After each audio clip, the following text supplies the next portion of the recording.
عن ابن عباس رضي الله عنه قال بينما جبريل قاعد عند النبي صلى الله عليه وسلم. Ibn Abbas റളിയല്ലാഹു തആല അൻഹു തൊട്ട് റിപ്പോർട്ട്, അദ്ദേഹം പറയുകയാണ്, മഹാനായ ജിബ്രീൽ അലൈഹിസ്സലാത്തു വസ്സലാം മുത്തുനബി സല്ലല്ലാഹു അലൈഹി വസല്ലം തങ്ങളുടെ സമീപത്ത് ഇങ്ങനെ ഇരിക്കുമ്പോൾ സമിഅ നഖീലൻ മിൻ ഫൗഖിഹി, മുകൾ ഭാഗത്ത് നിന്നൊരു ശബ്ദം കേട്ടു. ഫറഫഅ റഅസഹു, ശബ്ദം കേട്ടപ്പോൾ അല്ലാഹുവിൻ്റെ ഹബീബ് അങ്ങോട്ടേക്ക് തിരിഞ്ഞു നോക്കി, തല ഉയർത്തി നോക്കി.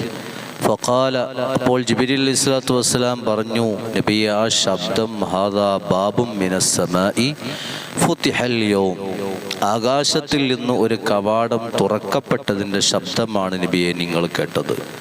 ലം യുഫ്തഹു ഖത്തുൻ ഇല്ലൽ യൗം, ഈ ദിവസമല്ലാതെ ആ കവാടം തുറക്കപ്പെടുകയില്ല. ഒരൊറ്റ ദിവസം മാത്രമേ അത് തുറക്കുകയുള്ളൂ.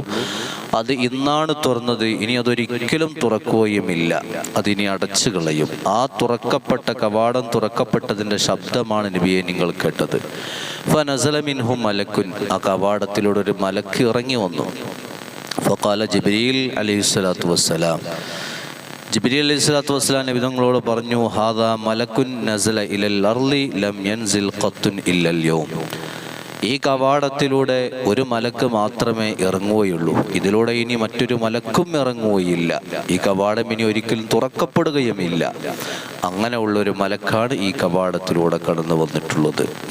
ആ മലക്ക് ഹബീബായ മുത്തുനബി തങ്ങളുടെ സമീപത്തേക്ക് വന്നിട്ട് പറഞ്ഞു, അബ്ശിർ ബിനൂറൈനി ഊതീതുഹുമാ ലം യുഅ്തഹുമാ നബിയ്യുൻ ഖബലക, നബിയെ, നിങ്ങൾക്ക് 2 പ്രകാശം നൽകാൻ വേണ്ടിയിട്ടാണ് ഞാൻ വന്നത്. 2 പ്രകാശം കൊണ്ട് സന്തോഷവാർത്ത അറിയിക്കാൻ വേണ്ടിയാണ് ആ മലക്ക് ഹബീബായ മുത്തുനബി സല്ലല്ലാഹു അലൈഹി വസല്ലം തങ്ങളുടെ സമീപത്തേക്ക് കടന്നു വന്നിട്ടുള്ളത്. എന്നിട്ട് ആ മലക്ക് പറയുകയാണ്, ആ 2 പ്രകാശം എന്ന് പറയുന്നത് ലം യുഅ്തഹുമാ നബിയ്യുൻ ഖബലക, നബിയെ, അങ്ങേക്ക് മുമ്പുള്ള ഒരു നബിമാർക്കും ആ 2 പ്രകാശത്തിനെ അല്ലാഹു തആല കൊടുത്തിട്ടില്ല. അങ്ങനെയുള്ള 2 പ്രകാശം നിങ്ങൾക്ക് നൽകാൻ വേണ്ടിയിട്ടാണ് ഞാൻ കടന്നു വന്നിട്ടുള്ളത് എന്ന് ആ മലക്ക് ഹബീബായ മുത്തുനബി സല്ലല്ലാഹു അലൈഹി വസല്ലം തങ്ങളോട് പറയുകയാണ്.